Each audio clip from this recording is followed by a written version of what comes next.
Hello everybody and welcome back to the KCM. It's day 19, time for match 3 of the playoffs. We've got Team Queen versus Team Hero. So let's take a look at our lineup. Awesome matchups here today. I can't see a bad matchup here. No, we're kind of spoiled for choice saying, and we can see a lot of rematches as well. For example, the Tosco versus Denzi and such, and Zealot versus Mong. I want to see these matchups maybe got a lot more different than we did the first time round. Cadenzi had Tosco completely on the ropes the entire game, and eventually Tosco just managed to unweave that web and destroyed Cadenzi in the end. So maybe might see a repeat of something like that, or maybe Denzi can finally get the better of Tosco. Let's see. Cadenzi seemed to fall apart after putting Tosco in a real sticky situation. Maybe she can pull things together this time. Maybe she's got a late game plan. My big matchup this week is going to be Barracks versus Saxry. We've been watching these two players throughout the season, and they've grown so much. Yeah, I would say these two players are probably the ones to keep an eye on, because they're both such talented players that we've already come to know and appreciate, but most recently they've been performing such a stellar caliber, and then kind of like a cut above the rest despite their slightly lower tier list and their rankings for the pros. So it'd be nice to see how these guys match up against each other, and maybe can secure some of these higher slots in the pro gamer ranking soon if they keep performing like this. Now, Barracks has been sitting at the top of the ladder for quite some time. Saxry has an amazing record in this season of KCM, so really looking forward to that match. I'm really excited for this lineup, saying it's not going to be a bad match here, I think. No, and we're going to jump right into game number 1. All right, we're here in game number 1. We had a little false start there, but we're ready for JB versus Hani now. Got Hani down here in the bottom right, JB in the top center. And we're gonna get into this first PVZ. All right, I'm looking forward to this, Sam. And what's your predictions for this match? Do you think we're gonna see Hani able to overcome JB in this, or do we think we're gonna see some kind of Hydra bust that's gonna wreck the likes of Hani? I expect we're gonna see a Hydraless bust for sure. I think Hani's a better player. I say that tentatively because I haven't seen a huge amount of JB versus Hani, but I have seen them match up before, and it feels like JB needs to do some sort of Hydraless bust in order to win against her. Hani has a pretty decent late game. She's proved it versus a number of different players, so I think JB will be... Oh my gosh, she's not actually mining with all of her drones. What is going on right now? You see 2 drones there not mining. Yeah, maybe she messed up the mineral optimization trick and just forgot to redirect the mining while distracted with this probe, and also but she didn't get her hatchery blocked by the probe, so that went well for her. So I'm curious why she was struggling with the drones there. Yeah, it was a little bit strange, but looks like she's got him back to mining now. Gateway here after Nexus. Oh my goodness. Some serious greed coming out of Hani right now. Yeah, okay, well, this could be punished by JB if they do want to go for some lings here. We may have to see even a cybernetics core come down, since this forge is going to be super late. So the drone scout's going to come in and see the timing of this as well. So JB could pull the trigger on this pool finishing if so choose. And yeah, it's really greedy from Hani to go for this, and she's already a strong macro player anyway, so if she does get away with this, it's going to be pretty huge. JB's saving 3 larvae here. She's going to be able to make 6 lings immediately. Looks like a cannon will start before the lings leave here. So actually the cannon will finish on time. And this might actually be... Okay, she made drones. She did not make lings there. Just one set of lings is going to pop out, and JB not going to put on that pressure. So Hani going to get away with this incredibly greedy build in the early game. Yeah, and I can't say I blame her. Scouting the 11 hatch that early on, it does kind of allow you to get away with that. And yeah, as we can see, it's a very comfortable way of adding a variation to your build order. If you do scout this greedy play from the Zerg and you can't block the hatchery and the hatchery goes down, so you know the pool is that delayed, then you can get away with a little bit of a greedy play like this. Now Hani's getting away with it. She's sending out another probe as well, so she can continue this scouting. Only 2 lings out right now, so should be easy for her to get this probe into the main base. Okay, 2 more lings gonna block the natural. Not gonna allow anything in here, and there's the Hydralisk Den, so will be some sort of bust here. Hani, can she get in? I don't think she can. No, she won't be able to get in. It is a fairly late Hydra Den. It's like about as late as it can get with it still being viable in the situation. So I wouldn't say this is like gonna definitely work. And with this probe still sharking around, I'm imagine Hani might be able to figure this out if she's attentive enough with the scouting. Maybe she can figure this out, but if she doesn't figure it out, she could just straight up die. I don't like how the cannons are right up against the wall here. She has got going for her the fact that this is a vertical expansion, so she has got a lot of space to build cannons, and the cannons are quite snug against these buildings, so it's easier to defend. So she has got that going for her, but if she gets caught with her pants down with this Hydralisk bus, she will just die straight up, because I don't think she's going to be able to figure it out with this probe scout as the Lings start to come down to try and surround that now. There it is. The Lings just surrounded and killed the probe. This is the moment here for JB. If she can kill, it's going to be now. Hani losing that probe. She decides to throw down one more cannon. But yeah, I like what you said there. These cannons are very close to the buildings. It's like, if Hani gets the building, or if she gets the cannons down in time, then she holds, and she even keeps all of her buildings alive. But if she doesn't have cannons down in time, then the Hydras can run up and kill everything. And, you know, she won't be able to hold on. She won't be able to save her buildings here, and she won't be able to save her life in this game. A third cannon going down here, but that's still not enough. She needs like 3 more cannons warping in right now, and JB is on the way. There she sees it with the Corsair. Emergency cannons will have to be thrown down right now, but Hani might just be dead here. Yeah, the third cannon's not warped in, so that usually is indicative of her losing in this situation, but we'll have to see JB's execution, because you still need to get all your Hydras in range and target firing down the cannons one at a time, and a little bit haphazard so far. Finally gets the target fire on that cannon, starting to take that down, but the third cannon warped in just barely in time. Some probes coming off the line to help body block that, and does do a good job of glitching out all of those Hydras, and JB actually not doing a good enough job of executing that bust at all. So instead, probably going to have to be reducing herself back to a more passive state, building some drones back at home, and just trying to stabilize now and try and macro up from here. Maybe force as many cannons as possible while still making some Hydras. So it's possible that JB will try and fake a Hydra bust here and force as many cannons as possible, but I don't think she's going to be successful in killing Hani anymore. Ooh, she really should have been able to kill this Corsair as well, and she loses another Overlord. That bust was really, really bad. It's partially because it was a horizontal natural here. It's a little bit harder to get in on that and get the kills on the cannons, but there was some serious micro mistakes there. The Lings should have been blocking the Zealots. Instead, they were probably right-clicked on the cannon, which is why they're running back and forth and actually blocking the Hydras a little bit, and the Zealots were able to get out and deal some damage to the Hydras as well. So many things going wrong there, and now JB's in kind of a terrible position. She's still in this game, of course. She's got the lair on the way. She's added on some more drones here. She's forced out a lot of cannons, but this is not the position you want to be in versus Hani, who's considered, I would say, the better macro player in the late game. JB's really going to have her work cut out for her at this point.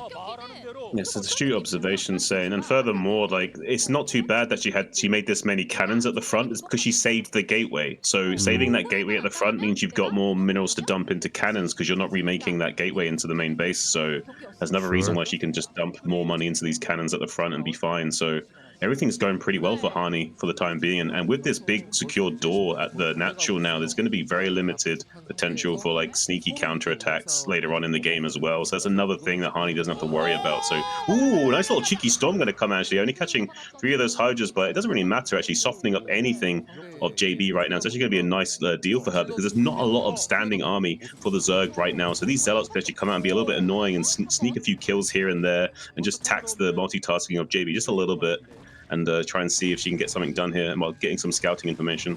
Yeah, this is not really an important engagement here. She's going to bait some Lings into the cannons, which is good as well. Just dealing any sort of damage to JB is going to force her to multitask, as you said, and also start to produce more Hydras, kind of cut down on her drone saturation a little bit. Looks like third gas is on the way here for JB. That's why I paused there for a second, because I'm surprised to see that she's going I think, directly into Lurker here. Well, I think going directly into Lurker can be a great way of playing if you don't secure an early enough lead. But we see the DT sneaking out, and actually Hani trying to be a little bit overzealous out, I would say, and coming out with these zealots and trying to get on top of this contain before she's really ready to move out. But she has some storms available to start blanketing these Hydras. Not really enough, though, to get the job done. Has softened up the majority of these Hydralisks, but not really enough to stop the contain from being set up. So I think Hardy made a little bit of a misjudgment call here. She was so desperate to not be contained that she kind of prematurely engaged there. And I feel like she might come back to bite her just a little bit here with this fast Lurker timing. If there's no Overlord made at the third base, though, I think that this could entirely flip the script. Because if there's no Overlord made at the third base, this DT can just kill all the drones here. Oh, there's the Overlord, and there's the DT. The Sunken Colony going to help to take that out. Gets one drone kill, but I think that's it. Oh, he does survive. Are you kidding me? He's surviving, but the Corsair will be picked off. The Overlord stays alive. So that DT harassment not going to do anything, and I think you hit the nail on the head there, Shun. Coming out a little bit too early, too prematurely. The Lurker contain is now going to be that much stronger. I'm really worried about JB, like, not dodging the storms, but having this Lurker contain is huge. She's going to be able to completely trap Hani here. I think it'll be time to get maybe a shuttle out on the map and try to deal some harassment damage while breaking out here, because she's actually going to have to kill her own buildings now to move out at all. It's going to be really, really painful getting out of this containment here.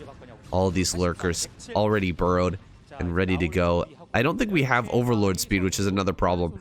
Why don't we have Overlord speed here? We need to be able to run forward and snipe some observers if we want to hold on to this position. Yeah, I think JB just made a decision to cut on that tech just purely because of how early on the Lurker aspect was taken and how fast we were morphing Lurkers. So there was a bit of a cut there made in that, but really we should be getting that very soon. Right now, though, just like a little bit of a breakout attempt, there is two observers with speed, I believe, trying to make their way out with some Dragoon support, but a huge amount of Hydras from the western flank trying to challenge this, and as soon as Hani steps forward, the Hydras are trying to move in and snipe as many of the units as possible. There's a nice rally flood of Zealots coming out, but the cybernetics causing a bit of a jam of unit flow from the main to natural, so making it very difficult for Hani to get these units mobilized at the front. Another Archon going down at the front before you're able to finish morphing in, so really cost-inefficient trades for Hani right now. Currently the supply is sitting just under 104 supply for Hani to 95, so the Zerg just sitting under the Protoss supply right now, which is kind of indicative of a Zerg advantage, I would say. Yeah, that was not a very good move out there. Also, JB missing out on some opportunities to run forward and snipe down a few of these Dragoons, but this is looking better and better now for the Zerg player.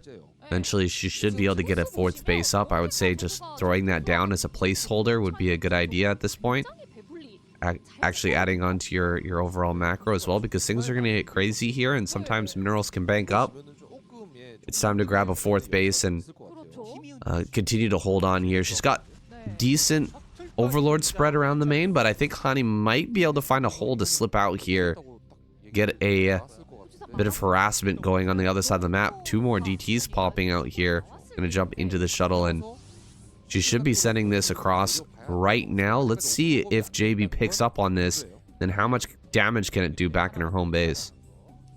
Well, there's so many Overlords spread out around the map that I would imagine that unless JB's really unlucky, she will spot this coming in and will be able to react to this in time. So I have a feeling Hani's not going to find much with this. There is a lot of Overlords and Zerglings kind of spread out around the map trying to spot for these drops. Yeah, she does notice it right away, so she will be able to respond to that. At least she should be able to respond to that in the nick of time to prevent any significant damage being dealt to her. And look at the size of this Zerg container right now. If Hani doesn't break out of this in the next like 4 minutes, she's basically dead. So now she's desperately trying to scramble forward. Beautiful storm at the front, but look at this arc of Zerg just waiting in the wings. There's not really anything Hani can do. This is a false high ground. She doesn't have to worry about mischance up here. But look at this tight little corridor she's trying to fight through. There's not really any surface area she can get. Finally, the shuttle coming into the natural expansion. She could be target fired down by the Hydras. Not even going to be unloading those DTs to do any kind of damage while desperately trying to break out at the natural and being so far unsuccessful, Sam. Yeah, that was, I think, the last hurrah there for Hani. Trying to throw some DDs into the main, get something done, but JB just has way too much here at the front. She had the defense back at home. She caught the shuttle as it was coming in, so all of these Dragoons are going to end up going down here. In the end, we've got no storms to deal with the mass Hydra that's running forward here and just gunning down these Dragoons one by one. Hani going to have to tap out here. JB going to take a quick win for Queen.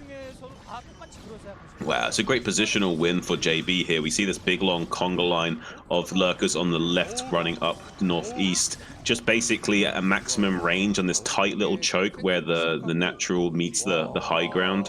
And basically forcing a checkmate scenario for Hani, not able to trade efficiently into that. GG finally called. First point going to Team Queen here. All right, we made it through our first match of the day. I'm surprised. I was not feeling too good this morning. I've been sick for the past week. Casted my voice away in BSL. But we're doing okay. We're recovering. I think, Shun, you had the same sort of thing, right? Yeah, pretty much so, yeah. I thought it was going to get a lot worse, but I bounced back from it. My throat was getting pretty rough. I was coughing and sneezing a lot as well, but cleared up. At least it seems to have cleared up for the time being. Yeah, we gotta stop making out after the cast, hey? Stop spreading those viruses around. Oh man, we're basically patient zero for pretty much every virus, guys. We're sorry, we're pretty much responsible for like COVID and pretty much everything else you've heard about. I'm the bat, you're the pangolin, or what? Yeah, I'm the pangolin for sure. Randy needs to stay away from me. I need a restraining order against that guy. All right. Well, since we're feeling all right now, we're gonna finish off the series, and I'm really excited for the finals. This is a great match as well. Team Queen versus Team Hero, and then Team Light. Those are all the best, of course, teams that we've got in this kind of crazy experimental tournament that KCM's put together. So here with Zealot versus Mong, another great matchup. Should be an awesome game.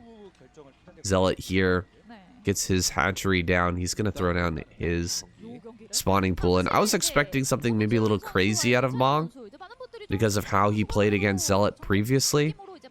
But this map, Apocalypse, I guess he's just gonna play normally here instead of going for, like, what was it, on Tempest, I think he played against Zealot, and he went for, like, tank drop. Yeah. 1-1-1 tank drop. That was kind of a wild game. Yeah. I can't blame him, though. Like, it's not his strongest matchup, and against someone like Zealot, he's probably wanted to kind of, like, take away a lot of the advantage that Zealot has. The issue with playing against Zerg as Terran is, unless the Zerg's playing 3-hatch, the Zerg kind of is in the driver's seat. So as Terran, there's not really much you can do to kind of flip that tempo unless you're going to play some kind of really fast tech play, like going for a 1-1-1. So usually the Terran player is the one playing reactor to the Zerg, especially when they're going for these sort of 2-hatch timings like we see now from Zealot. So basically Zealot's in the driving seat, setting the pace of the game, and Mong's going to have to do good scouting and has a lot more rigid choices to make and can't really be as flexible in his tech choices to deal with someone that's going for such a fast Zerg tech. Yeah, and you got to be careful playing against Zealot too. If he'd gone for something like an 8 racks to try to put the pressure on, Zealot is well known to go for an early pool, and that could completely shut you down. Here he's gone for an 11 hatch, so he's actually in a good position. And yeah, he is in the driver's seat, though. There are 4 Marines coming across the map here. 4 Lings gets pretty wrecked by 4 Marines, and we're going to see that in a second. Just pure drones popping out here for Zealot as the Marines make their way into the natural. Gonna have to fight here. How many drones are we going to lose for Zealot? Zealot pulling away his drones immediately. I like this decision. Just pull the drones and build some Lings. A bunker here behind the minerals, though. Very annoying stuff from Mong. It's going to take Zealot quite some time to deal with this, especially if it finishes. Yeah, I'm not sure Mong has calculated Zealot's choice of how he wants to deal with this, though. So Mong's going to have to be very careful with how he tries to approach this, because right now there's going to be about 6 Zerglings that are going to hit his natural, and if he's not careful, he's going to lose the scouting SCV, and he also might be at risk of, he's going to be very careful and plug up this hole with some SCVs. He needs to take Zealot very seriously right now, because Zealot could come in and be very sneaky right now. He's doing a good job of not letting anything potentially happen. He's getting a good surround on this bunker with these lings. Not the greatest surface area, so it does lose quite the majority of those Zerglings. So pretty good trade for Mong still overall. But we'll be able to come back here and secure this expansion and start mining again. So overall, I would say this has been pretty successful for Mong, but it's not like the most... It's like game-ending damage by any stretch of the word, and it has forced a lot of Zerglings out of Zealot, but I would say overall this is certainly Mong favored thus far. Yeah, this is for sure Mong favored. It's a little bit sad that Mong lost that SCV. He could have repaired the bunker and, you know, forced the Lings to attack that SCV for a bit. But it's okay. I mean, he killed a lot of Lings. He delayed the mining time in the natural by pretty significantly. We're now on that second gas, but Zealot didn't take the second gas during that attack, so the gas is quite late. He's not going to have the real Mutalisks numbers that he's looking for, and look, he's got no drones here. Almost no drones at the natural, so he's like fully all-in 2-base Muta right now, and it's been forced by Mong. And that's actually really impressive, because Mong is not a TVZ specialist in any sense of the word. It's his weakest matchup. And he's against someone that's really good at doing what he does best, which is basically dismantling Terran players with these Mutalisk timings. And Mong has been able to not only taken the wind out of the sails of Zealot by frustrating his timing here of these Mutalisks, but he's also kind of forced him into this sort of all-in way of playing, which simplifies the win condition for Mong, which is basically a golden egg for him, because simplifying the win condition against someone like Zealot is going to make this matchup so much easier to navigate. Yeah, he just needs to build more turrets here. That is it. Dealing damage to the barracks, Mong actually doesn't care about this at all. This barracks is fine. He loses one Marine. That's a little bit painful, but as long as he gets these turrets up back at home, I'm surprised that turret's not done. Looks like the SCV just finally came up to finish that, but all he needs to do is finish turrets. If he gets about 4 to 6 turrets at each location, he should be fine. But it'll be up to Zealot to keep poking in here, killing off Marines. A bunker coming down here at the front as well is a smart idea here for Mong, but it's losing him a lot of SCVs because they keep coming out to repair or to build this and getting picked off. He cannot be losing this number of Marines right now. He's going to target down more and more Marines. There's quite a few Lings kind of waiting in the side. He does finish the bunker. That was a little bit scary there because, yeah, there are like 8 Lings over here on the left-hand side, and if there's no bunker there and all the Marines are killed, then those Lings can come running right in. Yeah, this is basically the weakest point of the game for Mong, and he's not good at this phase of the game as well. He struggles most with his bio control versus a Mutalisk expert, and it's exactly what Zealot is a Mutalisk expert. So right now, this is the worst case scenario for Mong, but all he's got to do is just hang on. You just got to survive, build turrets, build Marines, and just not die, and he's won the game. The problem with that is that we have someone of Zealot's caliber controlling these Mutalisks against someone of Mong's caliber controlling these bio units, and unfortunately, this favors Zealot quite heavily in this scenario. And as we can see, Zealot swing back around into the main base. We can get on top of this turret as well, pops that like a grape, and going to be getting on top of the other turret before it's finished making as well. So he's weakening these fortifications over and over again, but good surface area on these Muta that's going to be reducing the HP of those quite dramatically. Only has like 6 or so Marines remaining. Those needs to try and retreat before and gun down these Mutas one at a time. Takes down the Muta count to 6. So that's actually a really good situation to be in. He's now got the Muta count down to 8, so it's not ideal though. He's going to have to evacuate the main base, and he hasn't got enough Marines to retake the main as well. And the way the buildings are set up, that's kind of glitched out the SCVs. So SL's getting so much damage done to Mong right now. Yeah, he's getting a lot of damage here. We need more turrets so badly. Mong does not have a factory here, so there's no timing on Zealot to where, you know, he's going to eventually have to deal with splash damage if there's going to be a Valkyrie out or something like that. He's going to come running right in here to the natural, going to kill this bunker. Bunker is about to go down. It does fall. Only 1 Marine inside of there. More Marines coming out here from the main base, but they all get mopped up. Another emergency bunker going to come down here, but just about broken here is Mong. A few more Lings coming in should be able to finish him off. Few more. I don't think he can actually afford to build Lings right now, though. Only building Mutalisks. That's all he can afford. And he is starting to break open this position. 1 more turret goes down. There's 2 more left in this mineral line, and he should be able to break this.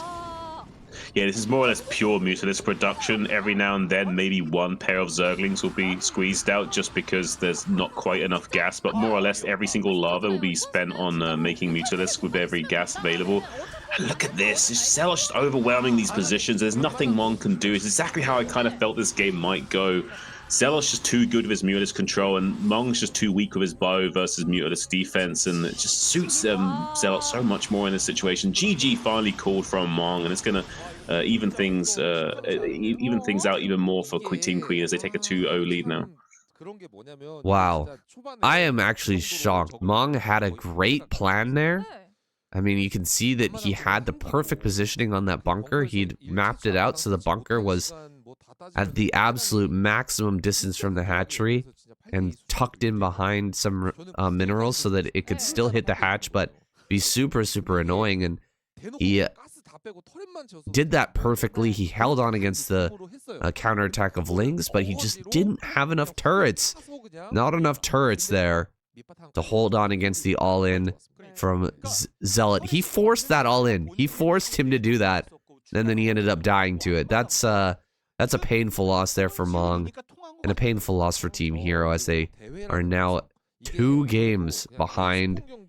Have to bring things back here. Coming up next. All right, the game I've been waiting for is Barracks versus Saxory here on La Campanea. Another TVZ. Nice. It's going to be cross spawns as well. Barracks going for that wall in, so probably going to be seeing any early shenanigans, I imagine, as well. So hopefully, say on just a little bit of luck, could be seeing a nice mid to late game. Yeah, I don't know if Barracks can, you know, hop a Marine over the natural or something like that. Something like what we saw with Mong, you know, tucking a bunker in there and forcing the 2 base all in. I don't think that's going to happen this game. I think Saxory's going to be on top of that. He's going to grab his natural. Probably send out a drone scout here as well. And just make sure that no shenanigans can come through from Barracks. Because Barracks, from what we've seen from him, he is an incredibly aggressive early game player. He will bunker rush you. He will go for some sort of crazy play to end you in the early game. Right, and I think that's a good way of thinking as a Terran as well, because as we were discussing earlier, saying like usually the Zerg does have that luxury of being in the driver's seat, so if at any junction you do have the technical ability to do so, if you can take that tempo away from them and do some kind of early aggression to kind of throw them off their game, I think it's an amazing way to play. Yeah, it's Barracks' preferred way of playing, and he's going to get his SCV in here, scout everything out. He doesn't have a Marine coming across the map right now, so he's not going to be able to try and do that sneak play, jump the Marine over or anything. Oh, he's actually sending it out. So maybe he wants to try for it. He's sending it in a kind of a strange direction here, trying to avoid any overlords. And I think this is... Yeah, go ahead. I was going to say, this might be a little bit of a double bluff situation where Saxory might assume that he won't go for it, and then Barracks is going to do it in like a delayed way, and then kind of catch Saxory off guard because he just assumed that Barracks wouldn't go for it at this timing, maybe? I don't know. The Marine is just sitting out there in the middle of the map. What is it doing right now? Strange. It might just be hiding so that if the drone scout came in right now, it wouldn't see the Marine count, so it would be worried about the Marine coming out and maybe force more Lings as a response or something. I don't know. There might be a little bit of mind games here coming out from Barracks, trying to make Saxory think there's some pressure on the way when there isn't. You know, what would be amazing right now is, I wonder if players will pick up on this, that there's an Overlord coming into the 3rd base, the pocket base. What if you hop a Marine over your own minerals and go back and kill that Overlord?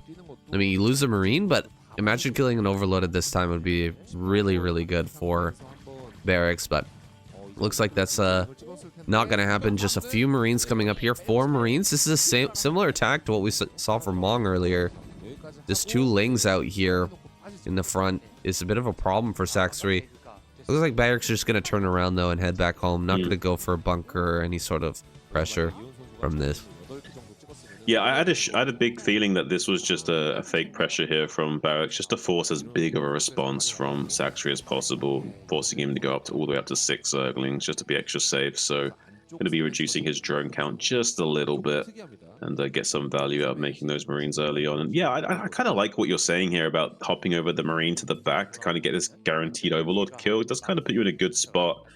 It does commit the Marine to do so, but yeah, killing the Overlord at like the 4-minute mark is actually a pretty big deal. Yeah, there's no way that he would have known that the Overlord was there at that time, but you can kind of deduce it by checking the bottom right. He checked the bottom right earlier. He saw that there was an Overlord there.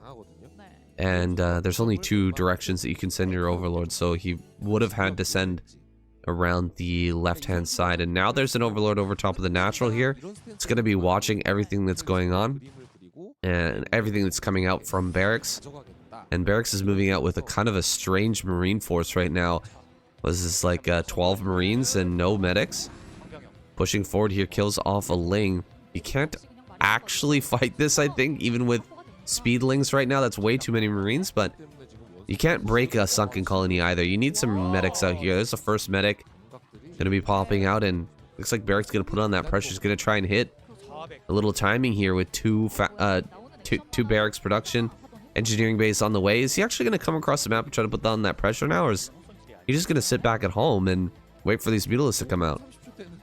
Well, he's definitely lost his timing to move out right now, Sam. By the time he gets there, the Mutants will be hatching, so he's lost his window to put on any pressure, and he's kind of let Saxry get away of not making any sunken colonies as well, and this is kind of like an optimal way of playing, because you can just go up to like 8 or so Speedlings and not have to make any sunken colonies. You are investing those initial lava into the Zerglings, but also not having to make those sunken colonies is a big deal. So I actually kind of like this a lot for Saxry. We see this big investment into this Bioforce early on, but Saxry's not really worried about that. He's kind of like optimized with this 2.5 hatch style.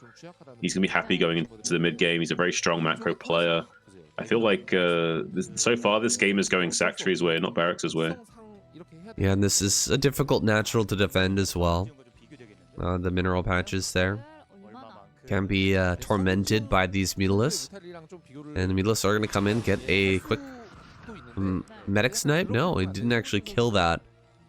Surprised that wasn't a one-hit, but bringing all the Mutalisks together now should be able to one-hit some things. Does pick off that SCV there, building the turret, and gonna start to shark around looking for some kills right now, but I think you're totally right. He's feeling very good right now. He's gonna take the pocket back natural.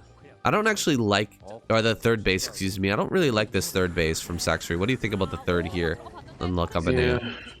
It's not ideal. I'm not too keen on it either. I think I'd much rather him take that as his 4th or 5th, and instead maybe go for a natural or a main base as his 3rd. But I mean, it is what it is. Maybe he's got a specific style he wants to play here. He's kind of bringing in some Zerglings at the natural expansion to see if he can like get something done here. Maybe open up the position by taking out some of the turrets. But really, he's just trying to force this bio to turn around and deal with the Mutas. But he's not really able to get that response out of Barracks. Barracks are just going to be happy to keep the Marines at a forward threshold now, kind of keeping the Mutas in a more passive stance and dogging the bio instead of threatening the front and harassing. So now Barracks is going to be threatening a counterattack at any moment, so it's going to be distracting Saxry, forcing some Sunkens as a response, and making sure that he's staying honest and going to be hitting his lurker timing as well. So yeah, so far I think everything's good for Barracks, but I still like Saxry's position. Yeah, I don't like this play from Saxry actually. Like going for this pocket third and then going into lurker. Like you might as well have taken the base just north of this position right here and lurker that spot. It's easier to hold on, and when Barracks comes out with his tank force, once he starts building tanks here, he can start to hit over the wall your third base, your third gas. Even if you throw down a Dark Swarm there, you can still hit the gas guys, or you can still kill the gas guys, or whereas the base that's just north of this position, that other third base, if you take that one, you can drop a Dark Swarm and actually be safe in that spot. The other potential is you could take a main base, you know, down in the bottom right or up in the top left and hold on in that spot, but it is a little bit tougher to do. But if you're just going to play out normally like what we see Saxry doing here, I think that's going to be completely fine. When I see this back pocket third base being taken, I feel like it's going to be like maybe a Guardian player, something like that, you know, something that is going to force the Terran player off the map. But here we go, running forward here against these sunken colonies. That's a lot of sunkens, and the lurkers are going to pop down as well. So this is probably going to be a hold here for Saxry. Yeah, it's actually not going to be a hold though, Sam, because the lurkers get targeted down really quickly, and there's reinforcing marines coming in, so actually could just die here because the barracks did a really good job of target firing down these sunken colonies. There's not enough left to tank. There's still two lurkers burrowed here, but these two lurkers need to come in clutch right now. Beautiful micro will be required, and so far is so good from Saxry. Has been able to hold this position against the reinforcing marines, so not going to be dying just yet. For a moment there was a little bit precarious. If those other lurkers got target fired down before they got into a good position, it could just been like lights out for Saxry. But so far done a good job of managing to stabilize that position, and now Barracks has not been successful in this timing. I think Saxry is still in a pretty advantageous position. He's going to get his double ports online for that 11-minute radiate timing, so he has got everything going for him, but he's going to now come in here, kill this gas off, and kind of be annoying to Saxry, limit the gas potential. And like you say, Sam, there's another issue with this taking this base here, is now there's this mini game that can be transpiring of the gas being sniped over and over again, and really limiting the gas income of Saxry is going to be really frustrating for him transitioning into the late game phase. Yeah, that's exactly what I was talking about earlier, is that if you're going to take that base in the back as a Zerg player, I think you have to be aggressive. You have to be focused on keeping the Terran player off of the map with something like a Guardian play, you know, Guardian Hydra, something like that, where you're going to just be 100% aggressive and you're not going to allow the Terran player to have map control, because now he can't mine off of his third gas. He's gonna try and secure a fourth base here. He's up in the hive, so I guess it's gonna be Hydralist Defiler to follow up. But wouldn't it be better to have this base just north of here to defend from? I feel like that would be a better base to have. And yeah, it feels weak what we're looking at here from Saxry right now. He's finally got his third gas back online, but Barracks has full map control. He can start to pump out tanks. He's got vessels out now. Is he going to be able to break this natural? That's a lot of lurkers. Oh my god, no. Yes, five stack lurkers under an overlord, so he needs 6 irradiates to get through that. So yeah, he's going to be fine for the time being at least. But actually, Barracks, you know, he's crazy enough that he might just go for it. Yes, he might actually just go for it indeed. I don't know if he knows how many lurkers are there though. He does gun down the majority of those mutas, but didn't realize just how many lurkers were stacked there. And I think that was the idea from Saxy, it was kind of like a little bait and switch that make him think there's only 2 to 4 lurkers, but no, there was a lot more lurkers than that in fact, and it's going to be able to punish that play. And now with the Defilers coming out, it's going to be a much easier time for Saxry to hold this and eventually take this 4th base. But Barracks is not done just yet. We have a few dropships being made back at home. Swings back round to this 3rd base location to try and knock out that gas, reducing Saxry down to 600 gas a minute rather than the full 900. So could be going well for him if he can keep knocking out this gas, and does able to do so for the time being, and load up these dropships to keep the pressure going. Maybe Barracks can find something here, but so far Saxry doing a great job, I think. Yeah, Saxry holding on. He's going to be able to take his 4th now. A 3rd gas going to be taken once again. 4 dropships going to be coming in to either the 3rd or the main base. Let's see where he decides to go. We've got 2 Scourge here, a couple of Lurkers ready as well. You should be able to pick off at least one of these dropships as it's coming in, but the rest will be able to unload. Saxry spots it. Okay.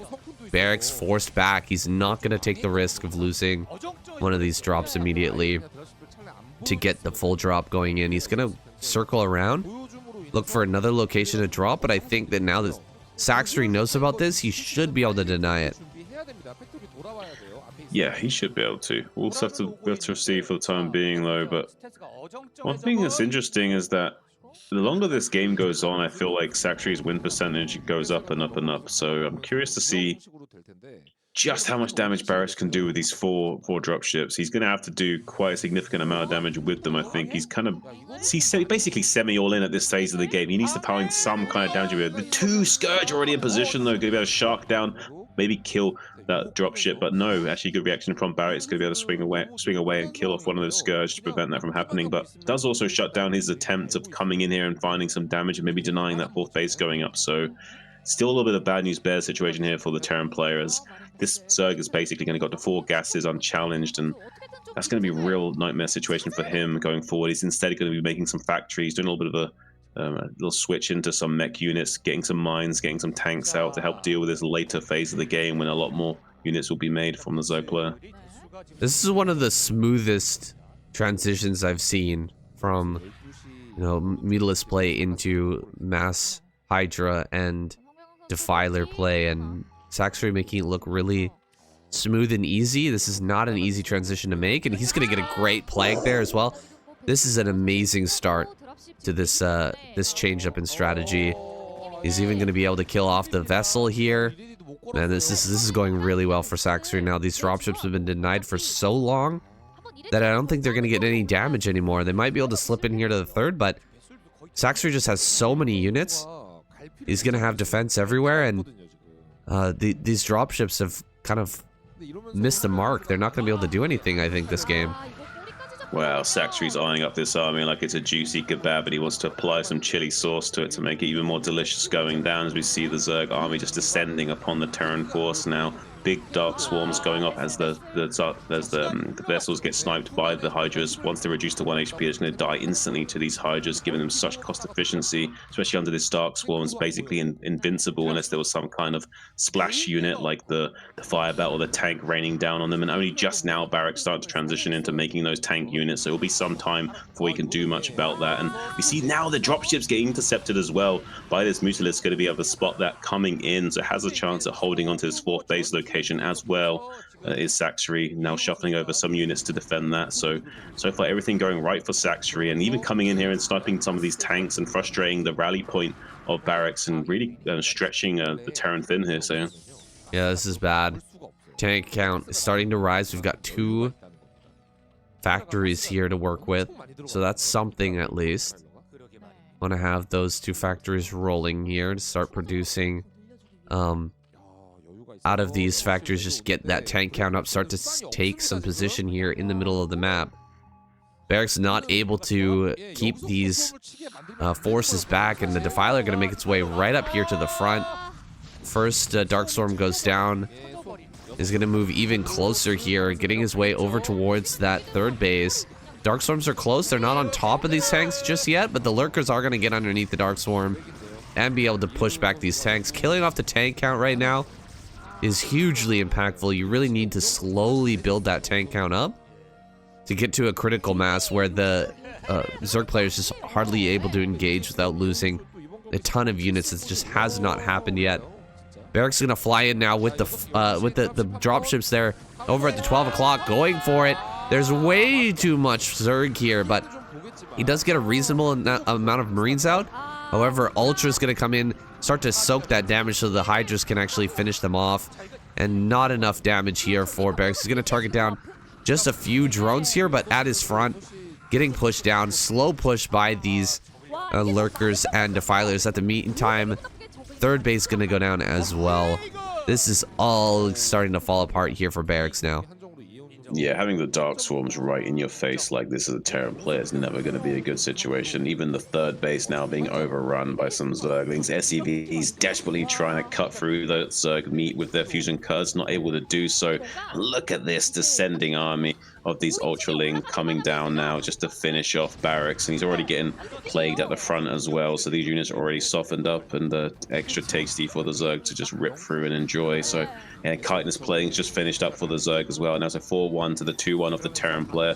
The Zerg upgrade advantage is going to be really beneficial for Saxry coming. He doesn't have the speed upgrade on his Ultralisks just yet, but it doesn't matter. These Ultralisks just need to soak up and chew through these Terran units. GG finally called from Barracks. Wow, Team Hero finally getting some points on the board here. So. Wow, Saxry. Such a clean transition there into the Hydralist Defiler and then over into Ultra afterwards. We rarely see a game go quite as well as that, and that's all down to Saxry just being very, very calm and collected and getting his Scourge in the right places, making sure that those drops couldn't come in and wreck his economy during that transition. Just beautifully done. Saxry continuing his killing streak, his overall performance this season of the KCM has been fantastic. He's definitely one to watch out for. Wasn't expecting him to quite manhandle Barracks like that, but really, really impressed by his play.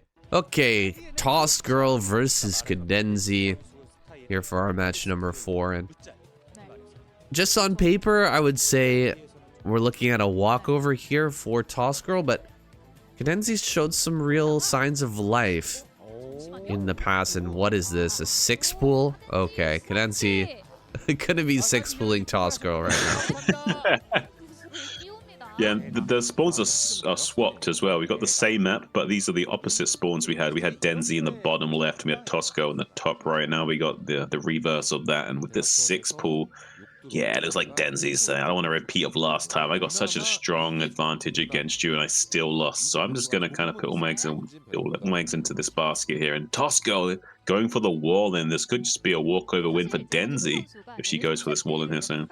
Yeah, the wall in is pretty much the paper to your scissors with the 6-pool.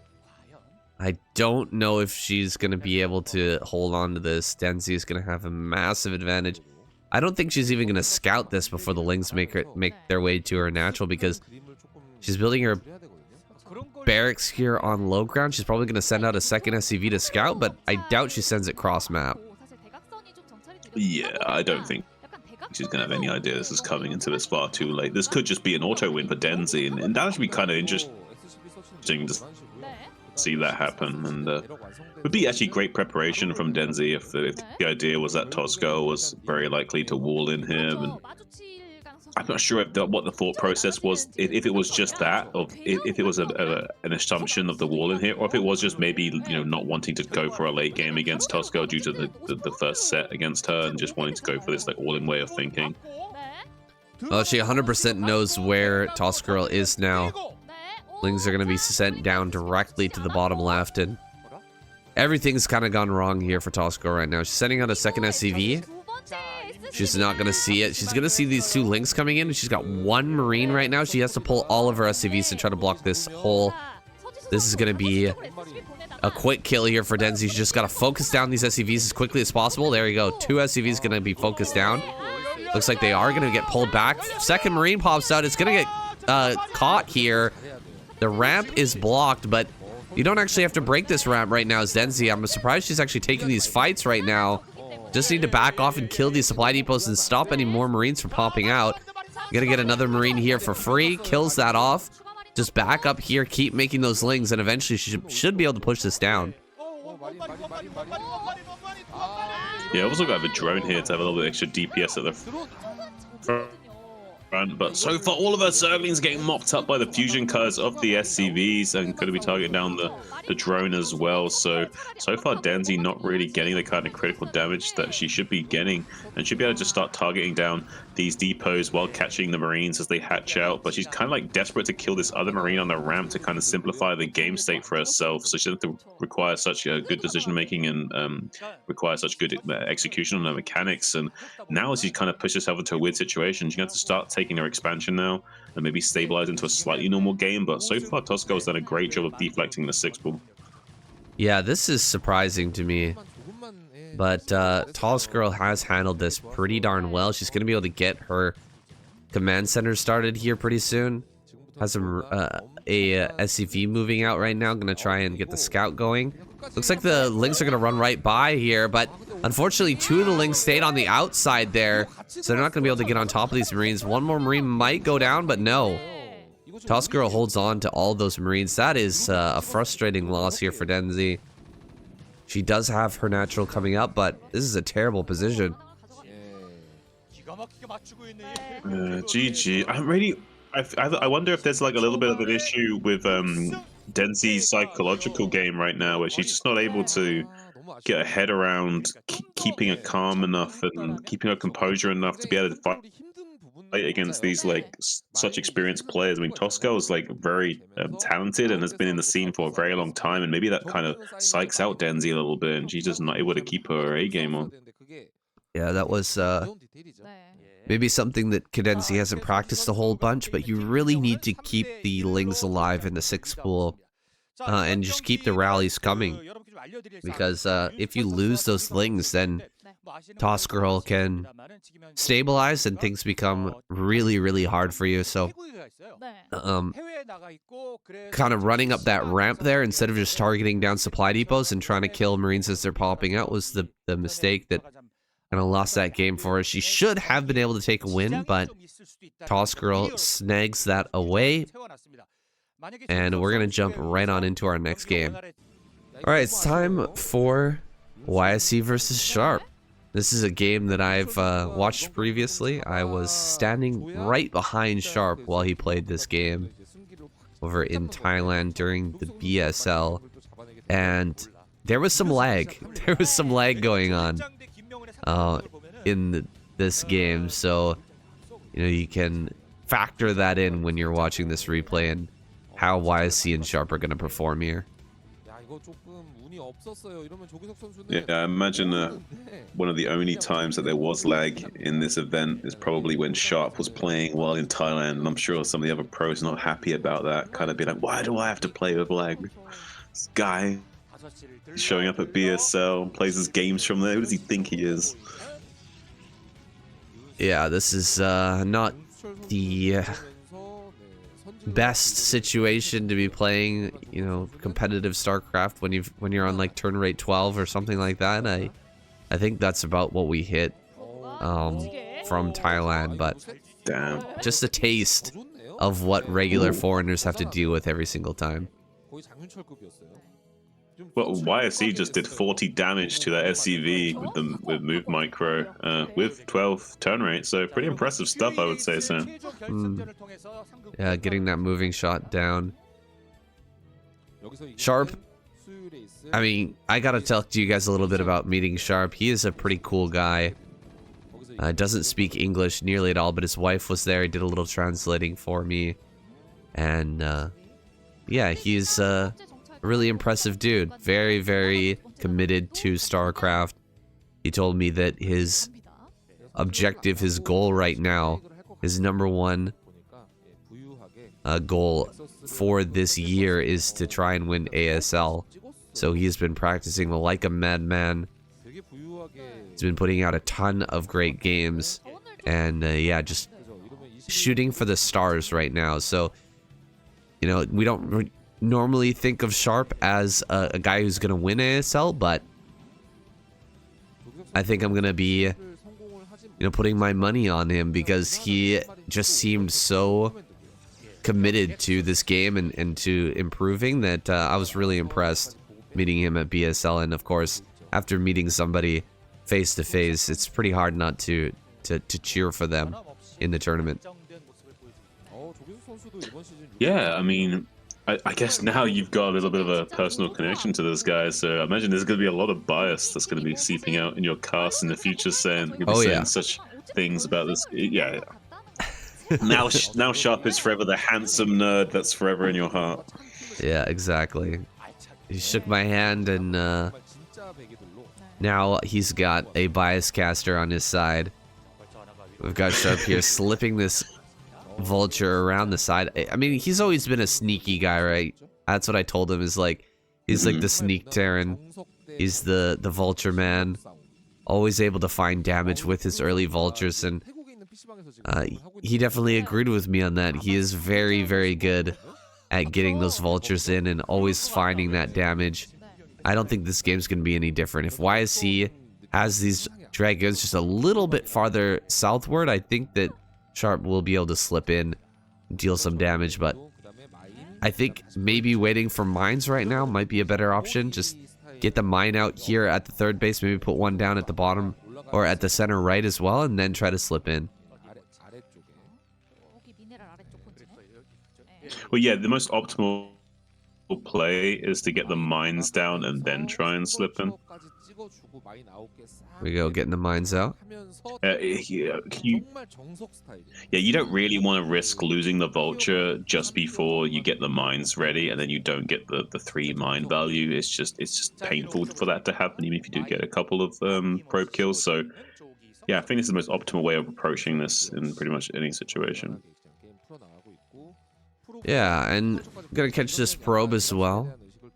One thing to mention, Sharp hasn't had to build any tanks. There's a first tank popping out here, so he's been able to delay his tank production for quite some time. I don't think he's got siege mode on the way right now. He's probably getting himself into Vulture speed. He's going to be waiting for an opportunity to counterattack here, so YSC is going to have to be very careful in how he moves out. He's being incredibly careful, actually, keeping all of his Dragoons back at home. He doesn't have a third base on the way right now. He doesn't have any additional tech, just those observers. So Sharp, I mean, he's done a great job of controlling the position here. Yeah, I really do like how Sharp approaches this matchup, and one thing that has to be said about Vultures is if you can be very aggressive and successfully aggressive with your Vultures, and forcing the Protoss player to be more passive and keep the Dragoons back at home rather than putting out pressure and sweeping the map of mines and putting on a little bit of a more forward thinking with the Dragoons, by keeping them back at home, you give yourself the option to make more Vultures instead of tanks, which then also facilitates further harassment. So Sharp's able to kind of like double dip in this early game value by being more aggressive with his Vultures and giving himself more options and being flexible with the unit choices early game, so he doesn't have to go straight into tanks always necessarily. And I feel like that's a much more flexible way of playing Terran if you do give yourself the option to go more Vulture heavy in the early game. Yeah, it also, going more Vulture heavy allows you to make more factories and get into your macro a little bit sooner, because it doesn't cost as much money, right? It's a lot lower on the minerals. It doesn't cost us any gas at all. So you're going to be able to get your factories out earlier. You're going to get your tech going a lot quicker. Eating a mine here, that's a little bit rough for YSC. He may end up losing that Dragoon, in fact, and yeah, he will. Loses that first Dragoon, first blood here, aside from that probe that got killed off a little bit earlier. And Sharp, I mean, he's controlled the pace here very, very well. He will be getting into more factories. He's got a starport there. He's going to be able to start his +2. YSC just transferring probes to the third at this moment.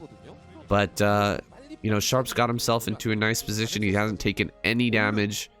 He should be able to push out here to take that third pretty darn quickly. We're at 8 minutes now. He's still got 3 more minutes before that third base would then be late. So he's got plenty of time to push forward and take this. Yeah, it's about 8 minutes into the game when he's taken this 4th base. It's pretty nice timing from him. It's pretty on curve, and I would say that's going to be leading him into a pretty nice mid-game. But look at the fast tech choice of Sharp here right now. He's got Science Fidelity already finished by 8 minutes 30, and he's got Goliaths to snipe these shuttles and observers. He's got a nice arsenal available to him. I like this way of playing TVP. I like having this kind of flexibility in the mid game, and then having a really strong late game, because you got the early upgrade advantage as well. So we're gonna be seeing a really strong late game from him as well, if he's not able to kill Sharp anytime, not able to kill YSC anytime soon. Yeah, it doesn't seem like that's what he's planning to do. It doesn't seem like he's planning to go for a kill move here just yet. He's only got 3 factories, so pretty light overall on the army count here, but he does have that tech advantage. He's going to get that command center down now. He's going to take this third base, and he should be able to grab it before 11 minutes here.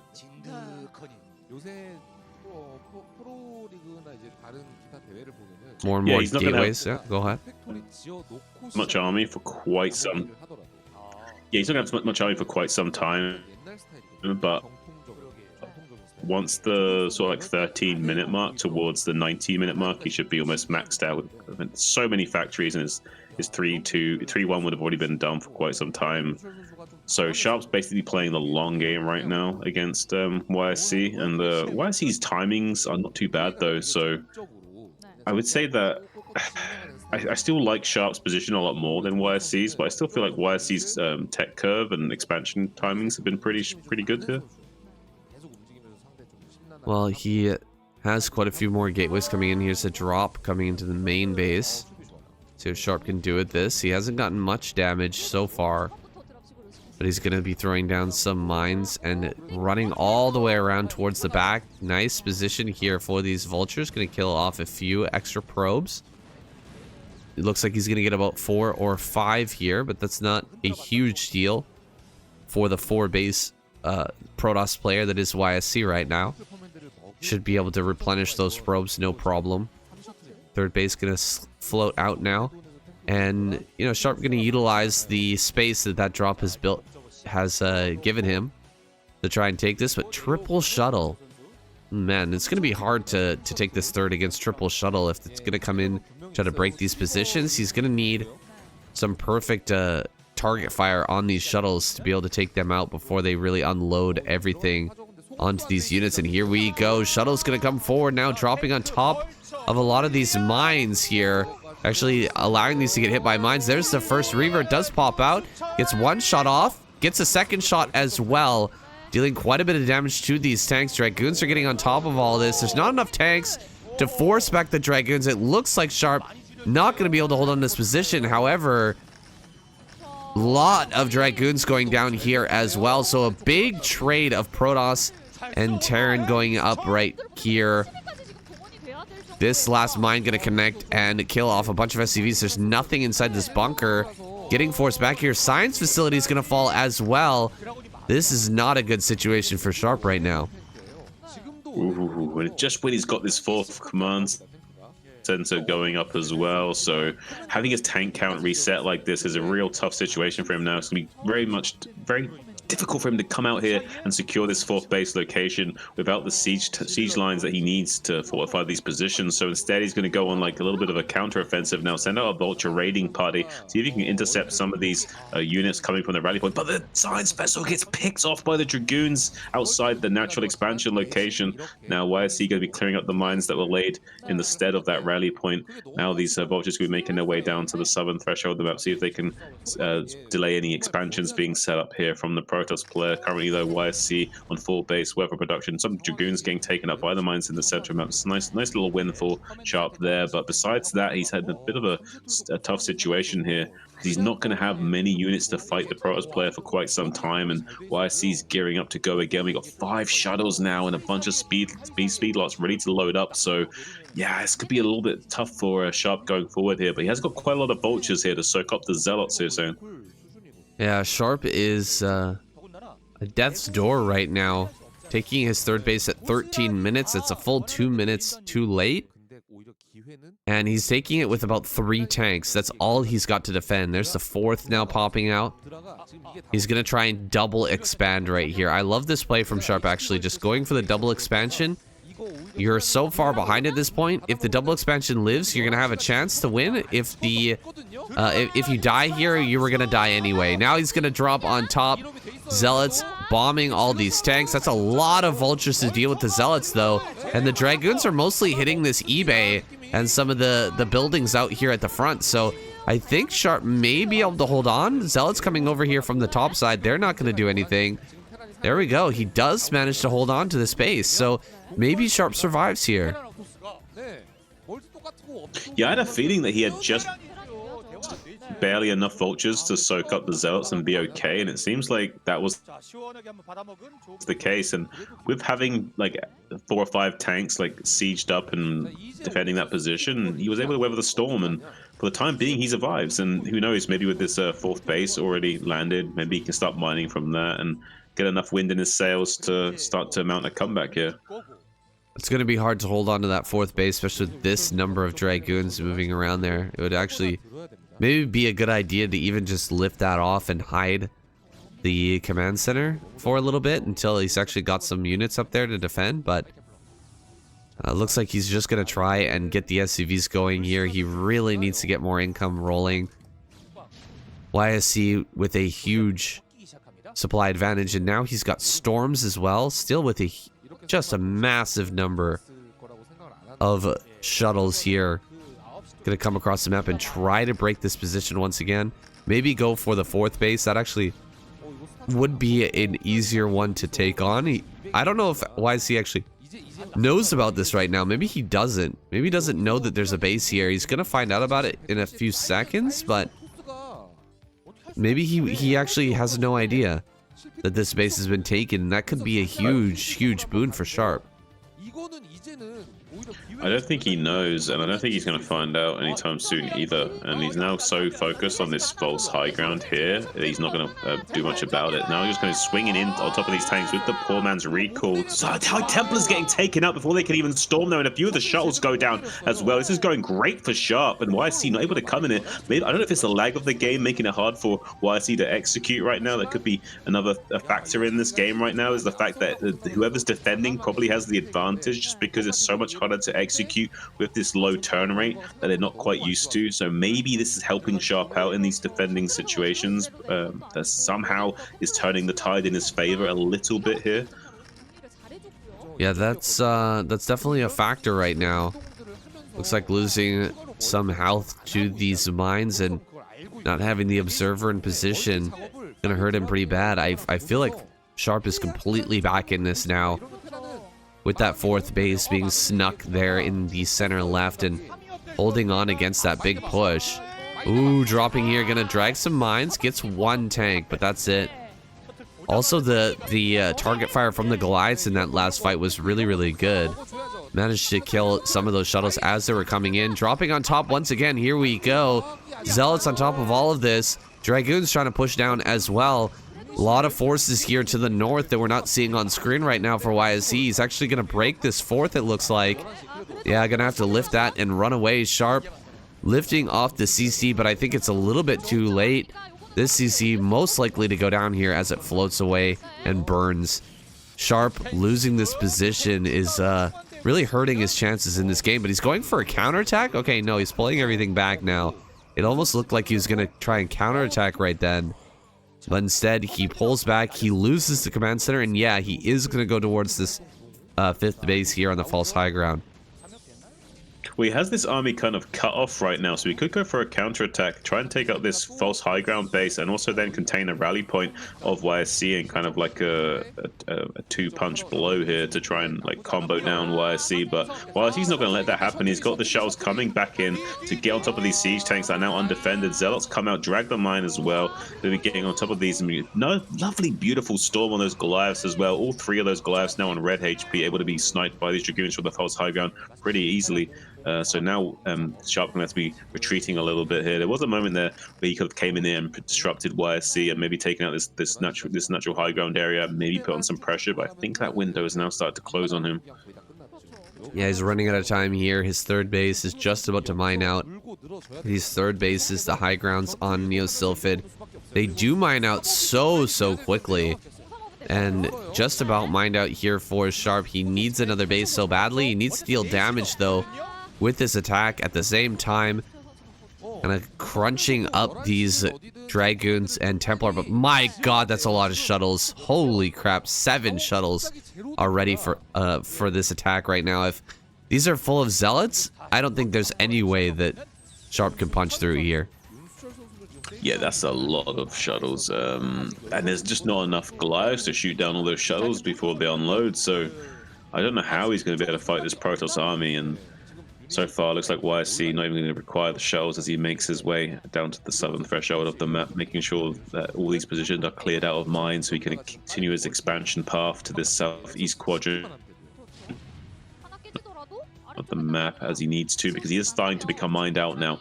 The main, natural, mineral only, and soon the fourth will all become offline for YSC, so he does need to expand very soon. Yeah, YSC, he has those higher yield bases though, right? He's got the top right and the center right, which have a lot more minerals than these false high ground bases, so he will be able to hang on a bit longer. But Sharp, oh god, he's not going to find that Templar up there in the top left either, is he? That Templar could come in clutch a little bit later. As things start to mine out, Sharp's definitely going to want to long distance mine over there in the top left. Maybe that Templar can kill some SCVs. Now, shuttles here, not in the masses that they were before, and Sharp starting to take the middle of the map. He's at 150 supply. This is something that you can actually hold on against the max Protoss army. We're getting near that supply, which it's possible to hold on against a Protoss with 160. We've just crossed that threshold, so maybe Sharp can take a fight and hold off this Protoss army here somewhere. He needs to bring everything together though. He doesn't need to leave any units to defend that third base anymore. That third base is basically useless at this point. Almost no minerals left over there, and the gas will be mining out shortly as well. Yeah, right. He needs to bring all of his forces to bear and force the Protoss player into a frontal engagement to maximize his chances of overcoming those overwhelming odds from the Protoss infantry. But he can do it, and he does have a good positional advantage right now. And with the mines out in the center of the map, he does see the exact movements of YSC and where he needs to recycle and shuffle his units around. But right now, it seems like YSC is being a little bit patient. He just wants to expand to the southeast quadrant, keep his army split out on the map, and try and minesweep out the map and give himself some room to breathe. And right now that will then force Sharp to have to keep scanning for the movements of the Protoss army to know exactly where to leverage his own movements. So right now this is giving all of the power and leverage to YSC for the time being. But now that Sharp's stabilized, has got this fourth base up and running, he still has a lot of fight left in him, and now that he's slowly maxing out again, it does give him some chance, but he has to then crush YSC very swiftly after winning the fight and get on top of these rally points, because if he's unable to do so, then YSC will just keep remaxing after losing his units over and over again. He has such a big bank right now. Ooh, here comes a big drop. There's a couple Reavers in here. Are they going to be able to get the good connections? Well, they get one tank, a second tank going to go down as well. Bunch of SCVs going to fall here. This is huge move from YSC as Sharp was approaching that max out. He's going to end up losing a massive amount of SCVs. Nice dodging there with the SCVs. He is going to be able to clear that out. Big tank drop over here as well. Might kill a huge amount of probes. YSC does react to that, and he should be able to bring his forces to bear to deal with that small tank drop there. Another base going to come up for YSC for Sharp as well. He's going to try and get... Oh, he picks up the tank. He managed to keep that alive. Might be able to get some more damage somewhere else. Dropping over here on this low ground. Gonna try and hit these probes once again. Gets another big volley. I would love to see how many kills on this tank. 5 kills so far. We get one more shot. Does not target down any probes, but still dealing some good harassment damage. Slowing down YSC a little bit from taking that bottom right. That actually prevents YSC from getting another rally point going. And maybe with this next max out, Sharp can get over here to this main rally point over at the natural and kind of shut down YSC. Yeah, and we're coming up to the next phase of the game where YSC's third and fourth are going to be starting to become mined out as well. So, yeah, YSC going to be spending a little bit of time resetting up his infrastructure, desperately getting the second rally point online, getting these bases set up in the southeast quadrant. And that does also give some breathing room to Sharp here. He's currently building another base, and you know he's not quite maxed out by any stretch of the word, but he's getting there, and he has enough units to survive. It's just that it's going to be really tough for him to survive the onslaught after the Protoss player continues to remax over and over again. So he has to make sure he fights extremely cost efficiently. And right now, a lot of his army's out of position. As we see YSC swinging around into this false high ground area, but it's not really the most cost efficient place to attack on the map. This is more or less mined out now, so not really efficient for YSC to invest too many of his units to assault that location. So I think it's wise for YSC here not to engage. Well, look at this beautiful play from Sharp coming into the natural rally point and taking out a few of these High Templar units with just a handful of vultures. Yeah, one thing to mention as well, Sharp is completely mined out on all of his gases. He needs this next base online to have any sort of gas income rolling. The third is completely mined out of gas, and the main and natural definitely are as well. Dropping in some zealots here. He is going to actually commit quite a bit to deal with this third base, despite only having one SCV mining here. He does want to get rid of that base, and he's going to push up, kill that command center at least. Stop these SCVs from mining the mined out gas. Kill off a few tanks, and I think he's traded out quite a bit for that though. YSC trading out about 30 supply just to deal with that one base that wasn't really even mining. Yeah, I don't know how Sharp's going to stabilize this game from this point on. He's kind of trailed behind just a little bit too much. He's only just now starting to get an extra trickle of minerals in and start to become maxed out again. Well, YSC already maxed out, has two rally points set up, has so much more bases coming online right now, loading up the high templates into the shell, so the EMP can't even be used to delete the value of those units as well. So nothing going right for Sharp now either. Yeah, nothing going right for Sharp as these mines get cleared out in the middle of the map. Sharp gonna have to prepare a huge center here on the left-hand side of the map. Just so many tanks, so many mines that YSC can't possibly break through, but here he comes. YSC gonna try and break this position. He's coming up towards the north here. Bit of a splitting of Sharp's army. A lot of his army is actually to the south of here. Not gonna be participating in this fight, and YSC just gonna take on half the army right now. And deleting that, I don't think he's gonna be able to keep this base alive anymore. You can see all these tanks, they were not part of that fight. They're gonna come up to try and help out now, but the Storm's deleting all of them. Sharp's got nothing left on that high ground. He will have to tap out. GG. So YSC takes yet another win for Team Queen. All right, let's get it. Queen versus Hero. Our match number 6. This is match point for Team Queen. If he can get this win, then his team will advance. Team Hero will be eliminated. So a lot resting on Hero's back right now. He's got to carry his team through this semifinal into the final game, into the final match versus Team Light. ZVZ, it's all come down to this. Shun, are you ready? I'm ready, Sen. I hope Hero is ready as well. He's an experienced player. He's calm. He's collected. He's wearing the captain's armband. He's in the booth right now. He's dialed in. He knows what he's got to do. He's going to try and do his best to just get the job done and not like stress too much about it. There's a lot riding on this, but he's going to be a little cool as a cucumber, I think so. Yeah, and you know, it's got to be in the back of Hero's mind. Even if he wins this match, his team is going to have to pull through with the roulette wheel spins, and then he'll have to take on Queen again in the ace match, if we even get that far. So, you know, he not only does he have to win this match, but he's also got to win the ace match in the end. The rematch between him and Queen.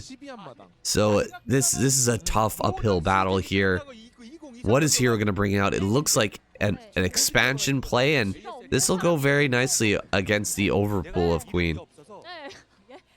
Yeah, I think Hero needs to basically take a page out of like someone like Jocko Willing's book, like the Navy SEAL type approach, and just be like, good. You know, this is like a really bad situation. Good. I'm happy about that. I can rise to the occasion. Good. I'm against Queen. Good. Let's go. Looks like he is going to get a good build here to face off against Queen. He's got the early expansion. He's going to have the spawning pool just slightly later than his opponent. Should be able to hold off any Ling aggression here. Get himself into a mid-game with Mutalisk without too much trouble. Queen just keeping his Lings back at home right now. Not going to be putting on that pressure. This is a bad situation. He starts a hatchery in his own main base. I don't like this situation for Queen at all. He's going to be having a very hard time taking this game. Yeah, he's going to be lacking in gas availability going into the mid-game phase. So, yeah, I really do like this for Hero going forward. I think this is going to be a situation where Queen might struggle just a little bit unless Hero makes a misstep here. And I think Hero's going to be happy about that because he doesn't need any advantage up against the likes of Queen. And once his team's 4-1 down, he's going to be happy to see that, okay, not only does he have a bit of a build order advantage here, but he has a positional and win condition advantage going forward as well. So he's going to be really liking his odds in this game. And it's such a volatile matchup. So when you can get these slight razor thin edges, it just makes you feel so much more safer and comfortable with your game state. Hero's going to have access to that second gas here coming up soon. He's, for now, just mining a few minerals. He's got the extra larva, so he's not afraid of getting overwhelmed by Lings here. He's even got the Ling wall at the bottom of Queen's natural, so his Spire going to come down quite a bit later. I'm not sure. Can he actually get Scourge out in time to save his drones here with this Spire, or will he have to build this Spore colony? He can definitely build Scourge instead of Spores going forward here, yeah. Scourge builds so much faster than Mutas, and the Mutas take like a good 30 or so seconds to get across at this angle, so he should be fine. So he's gonna get into those Scourge. Should be able to defend here against Queen. Maybe if Queen comes across the map immediately with 4 or 5 mutas and just starts to gun down Scourge immediately. Okay, there we go. We do have an evolution chamber on the way, so maybe Hero disagrees. He wants to get a spore colony out, I guess. I don't think it's just that. I think he wants to stabilize with Spores and not have to make Scourge. He doesn't want to risk like his Scourge being microed down by Queen. Like you can make Scourge, but obviously if the other player's a good player, you can just like patrol micro down all your Scourge and then you just lose. Right. So it's a bit risky to go for that. So yeah, a good player playing against a good player, they're usually going to go for this style just because the Scourge can get targeted down so easily by the good micro.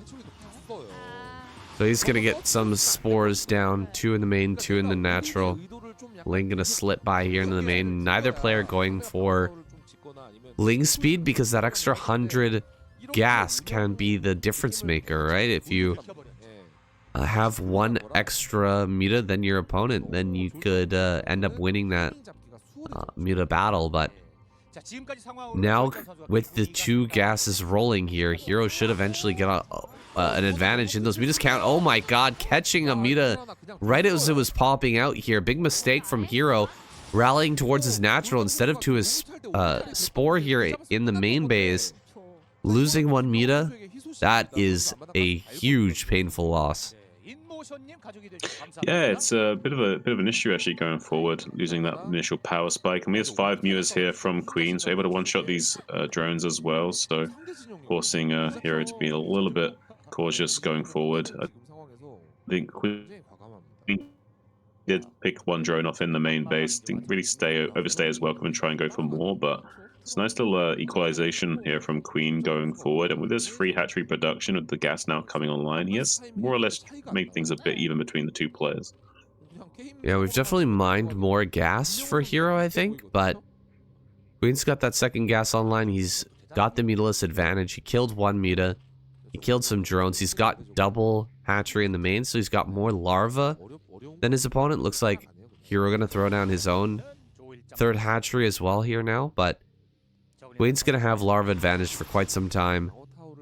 Gonna be able to really drone up here in the natural and take this in the next stages. Now, with Hero being slightly behind, do you think he might consider going into a hive here, going to Queen's Nest?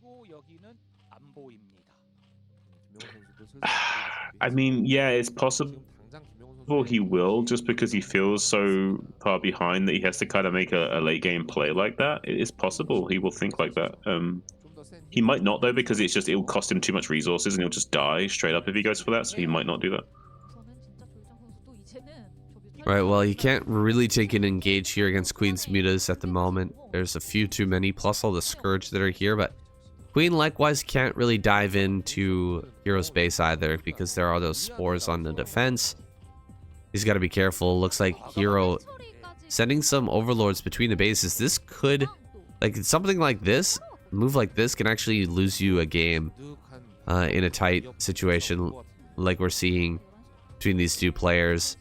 For example, if Queen manages to catch, 2-3 overlords as they're moving between the 2 bases, and Hero's not able to stop that, that can be a significant interruption to your overall production. And this is actually a pretty decent interruption to Queen's production. Killing off that 1 overlord supply blocked him for quite some time, and it's allowed Hero to sort of catch back up in the overall supply, 59 to 59 at this point. Yeah, I like to see these like tactical overlord snipes like that, and he did that especially because he was trying to catch maybe like a muta or a queen or something valuable coming out of an egg, and when the mutas come in to clear that out, he can just dive onto an overlord or something, so he can kind of double dip value in that, and disrupting the block of Queen at that time is actually really annoying because you can't spend all your lava efficiently. You can't like get a power spike of drones if you wanted to. if you're able to kind of figure out these exact timings of when the Zerg player wants to be producing mutas or drones, and you kind of like frustrate them like that, it can be enough to keep the tempo in your favor. So I really do like seeing that in these high level games. Well, Queen gonna go ahead and take a third. Hero copying his idea here, taking a third of his own down at the bottom left. That's gonna be scouted though by these Lings, and you're gonna send his own Lings to counter that, to deal with that. Looks like sending out mutas as well. Ooh, he's actually gonna try and kill this third base while coming in with the mutas. Mutas are gonna come into the natural, try to get kills here, distract the mutas of Queen, and while these Lings come running in and try to kill this base, Queen kind of splitting his attention right now, losing some drones here at this base. Ling's just gonna back away though for now. Hero not quite ready to fully commit to that. He wants to pull all the mutas away, then dive on top of this hatchery. Looks like he's coming in once again. Mutas are back here though. They're going to be able to deal with this. Lings being split off. Hero trying to get some damage wherever he can, but looks like all the Lings are going to be dealt with here. Yeah, looks like Queen is going to be experienced enough of a player to keep his mutas in 2 packs, one at his natural, one at his third, just to be able to ward off these attacks while also defending his drone line, so not allowing Hero to kind of do like a little 1-2 punch there and like pulling him to and fro and like knocking out the expansion or the drone line, and going to be able to stabilize his position as a result. Slight edge for Hero in supply currently. With these third bases coming online and Queen mining his third gets just slightly faster. I give a slight edge to Queen here. Also think he's probably got a slightly superior flock of mutas right now, and with these Scourge support he would be advantaged to win, but right now all of the mutas are completely split up. We have the mutas in the bottom left killing this hatchery, but now here comes Hero just dive bombing into the natural expansion, just ravaging the drone line, just trying to mow down every drone in sight as they try and desperately evacuate to the main base. Now going to be in the full retreat as the mutas and Scourge flood in from the south threshold, clearing up the Zerglings that came in to do a little counterattack with some more gas drones. Were unsuccessful in doing so. Now another little 2 Lings stabbing into the main base, trying to frustrate and really tax Queen to the limit. Getting one of those drones killed in the main base, going to be reducing the economy of Queen further. Supply blocked as well as Queen, so not able to produce anything right now, and Hero coming ahead in supply as a result. Yeah, Queen is getting pulled apart a little bit right now, and Hero, he lost his third base, but he's managed to find some damage here and there. Now he's going to send Lings into the natural, and in the meantime, he's going to go after this third, and the third's already been damaged a little bit earlier. Oh god, the Scourge getting some great connections here though, and Queen overwhelming numbers with these mutas. I actually don't know who's going to win this fight right now. Maybe Hero's got this? Hero coming out almost ahead at this point. Lings coming in from Queen now into that natural, going to be dealing a bunch of damage. No, Scourge come out. Queen actually winning this fight now, and back at home, losing everything to these Lings. Hero trying to micro his heart out here against the mutas of Queen, but Lings just going to town on these drones, losing so many drones right now, dropping in supply. Both players dropping down to about 50 supply. Hero coming out just slightly ahead in that. He didn't kill the third base though. Oh my god, that third base still alive for Queen. That's crazy. Yeah, so the game's state is able to continue, Queen will be in a great spot, but right now Hero doing a great job at actually managed to find his way out, way ahead in supply, 60 to 40 right now. Yeah, on paper Queen looked like he was in trouble there, but with good execution actually managed to make a good fight of it. And one thing to note is that Hero actually had an upgrade advantage at the start of that. He had +2 carapace finished for quite some time, while Queen only had +1 carapace on his, so there was an upgrade advantage for Hero, and Queen still managed to come out ahead there. So I'm not sure exactly what happened in that fight, but I feel like Queen might actually be in a little bit of trouble right now as Hero starts to mount this big counteroffensive. Yeah, this is tough to hold on against. He loses the third base. Lings are going to come in, split off, and go into the natural, while the mutas can actually fly into the main and start to clear out these low numbers of muta here. Scourge are spread out all over the place. A lot more drones going down, and actually a massive supply advantage now going to Hero. Gonna lose this one muta, unfortunately. Oh, it does manage to escape. But Hero actually taking a huge win now. 72 supply to 46, killing off a few more drones and finally finishing off that third base. This is looking very good for him now. We're getting to the Go ahead. We get to the point of the game where it's like, it's the point of the game where it's like a bit of insurmountable odds for Queen to overcome right now, and with the upgrade advantage for Hero as well, gonna be real tough. Beautiful amount of Scourge though, trying to do a good connection on these Muters to try and even out the Muter flock, but it's not going to be enough. Desperate attempt from Queen here to try and target down this Spore, but it's not going to be enough. GG finally called, and that's going to be 2 points on the board for Hero, giving a little bit of life, a little bit of wind in the sails for his team. A glimmer, a hope, a chance, a prayer. All right, we get to head over to the roulette wheel now. Looks like Team Queen banning out Barracks, which is a big surprise to me, I guess. Barracks not feeling confident that he can take down Saxery. I thought that they would maybe get rid of like a YSC or maybe something along that line because Sharp is lagging so bad. Maybe JB, but they went with the Barracks ban. On the other side, a Denzi ban here definitely makes sense against Toss Girl. Who are you hoping to see here coming up with this roulette wheel? I really want to see Hero versus Queen again. I mean, I just like both of those players so much, and we haven't seen that many ZVZs, especially good ZVZs lately, so it'd be interesting to see that. Sharp versus YSC and Mong versus Zealot, both of those games I'd be happy with. So I would say one of those three for sure. One thing we could say that I actually don't mind the Barracks ban because it did kind of seem like Saxery had Barracks' number there. Like the only one real point of weakness for Saxery was that moment where Barracks like killed the first two lurkers and the other two lurkers weren't quite set up yet, and he busted through the sun because there was a little moment where Barracks maybe could have stomped him out, but wasn't able to do so. The rest of the game, it seemed like Saxery really had him pegged and just like dealt with him so easily. So I kind of get the Barracks ban. Well, we'll find out as soon as we get this roulette wheel if that was a good idea or not. Here we go. I'm to spin this wheel. I definitely agree with your choices. I hope we get one of these two matchups. Set number 5. Okay, YSC versus Sharp. Gonna be repeating that match. Unfortunately, Sharp still lagging because he is in Thailand. I wonder if that's going to play a factor. I wonder if YSC rolling his eyes right now, knowing that he's going into a turn rate, about turn rate 12 game here. Let's see what he can do. It's coming right up. All right, our rematch here between YSC and Sharp begins.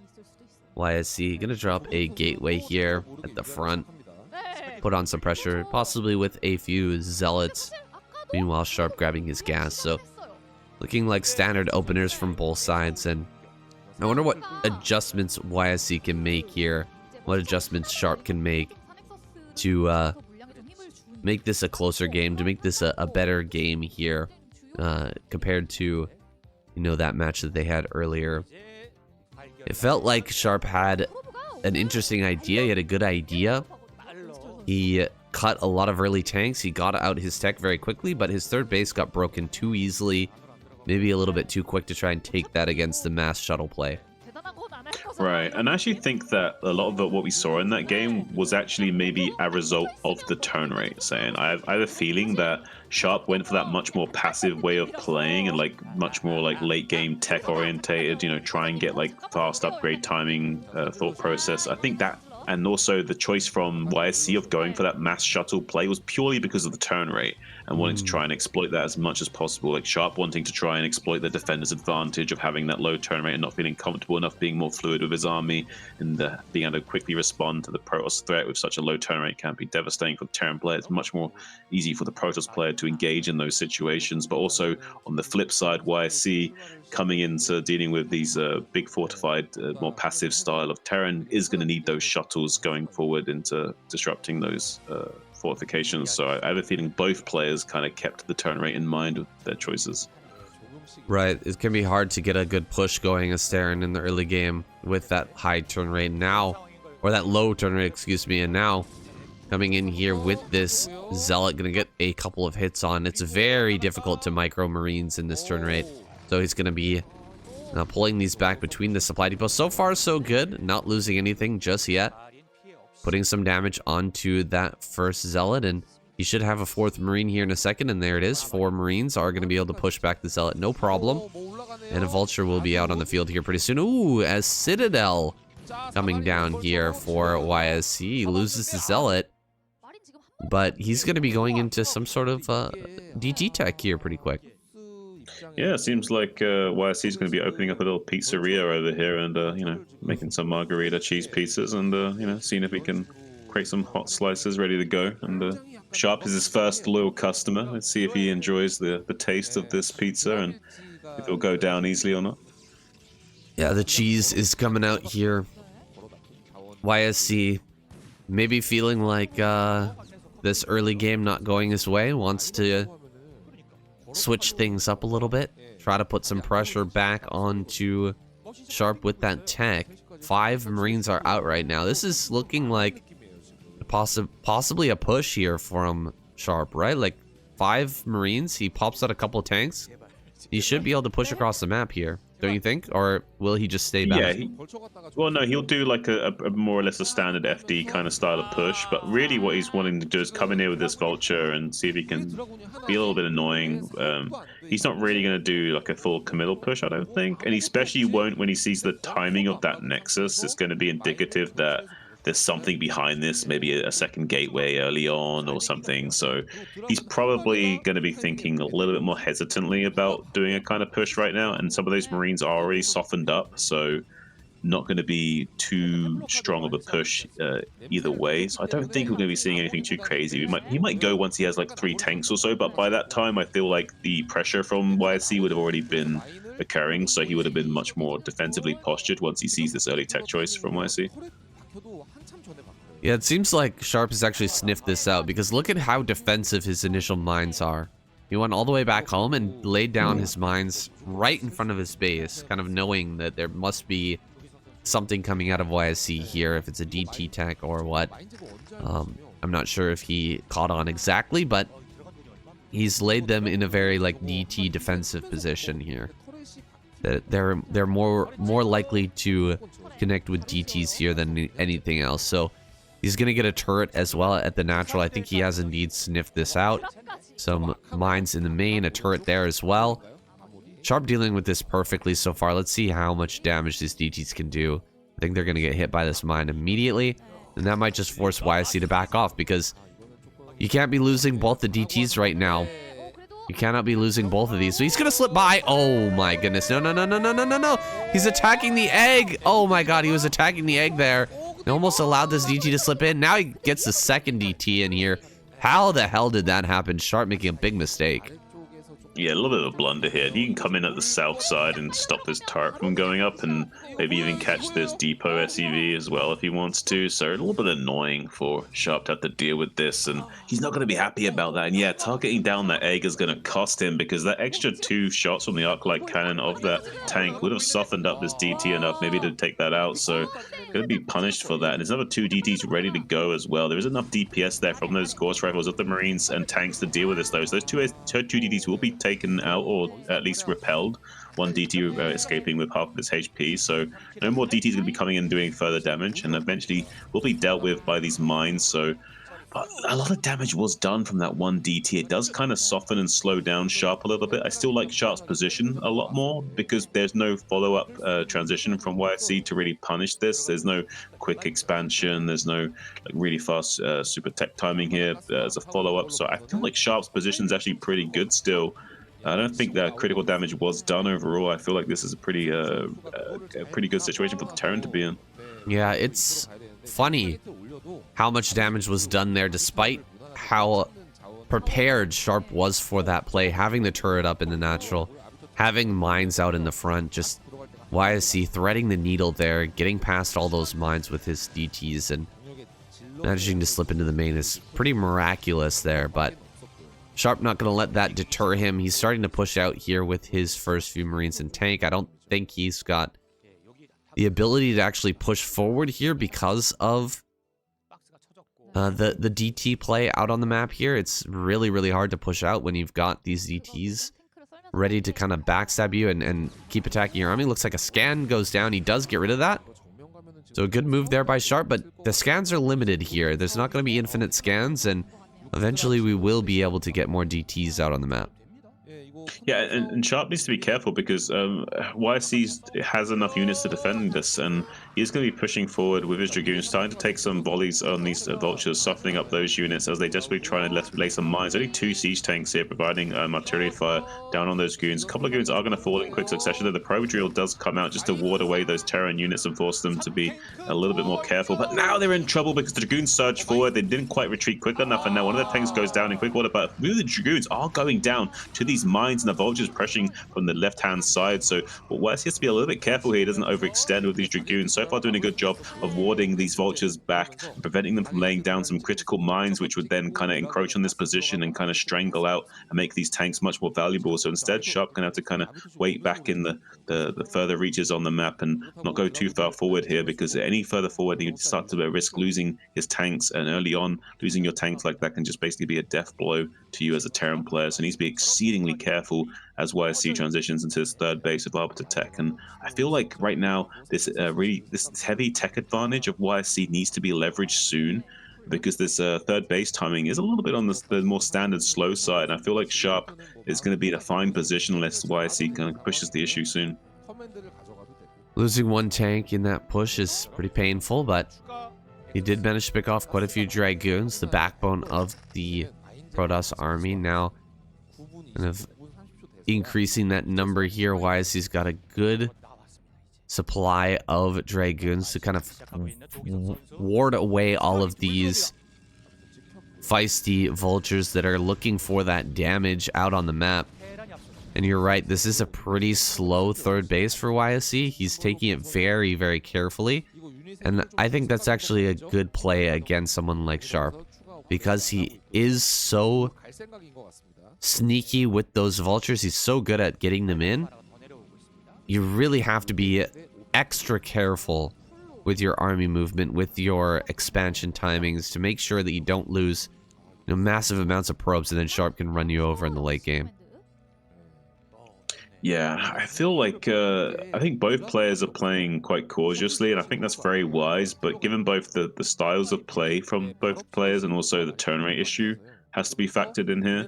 So both players will be playing maybe a little bit more different than you're used to seeing, but there are a few factors that both players have to consider. When you're playing on a low turn rate, it does kind of limit certain ways you can engage. Like, for example, you can't be as fluid as Terran because you run the risk of being overwhelmed, because it's so much easier to control the Protoss units out in the open. So how we see YSC trying to get on top of these Terran siege, take a little bit out of position, but there's enough DPS here to mow down these Dragoons with good target firing. Sharp doing a good job of target firing individual Dragoons to make it the most cost-efficient fight as possible, and he does manage to mow down the majority of those Dragoons without losing too many siege tanks. Great target firing from Sharp in that fight, remaining out ahead and supply 102 to 87, has the +1 still on those units, and the +2 maybe finishing up in the next minute or two here for Sharp as well, keeping the tech advantage. The upgrade advantage would be huge for him if he can get that science facility online. But right now we have Arbiters popping out, just not enough units for YSC to start to deal with this contain from Sharp. So Sharp's looking really strong right now, that he can kind of just checkmate YSC at any moment.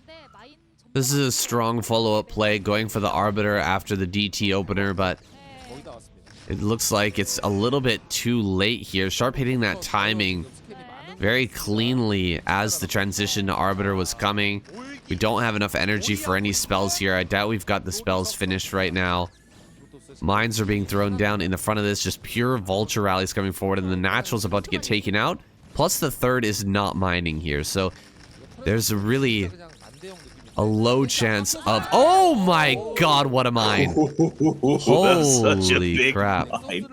So this is this is exactly what or why it's such a good follow-up to go into Arbiter after the DT tech. But I digress, guys. We've got a big attack coming in here, trying to drag these mines once again.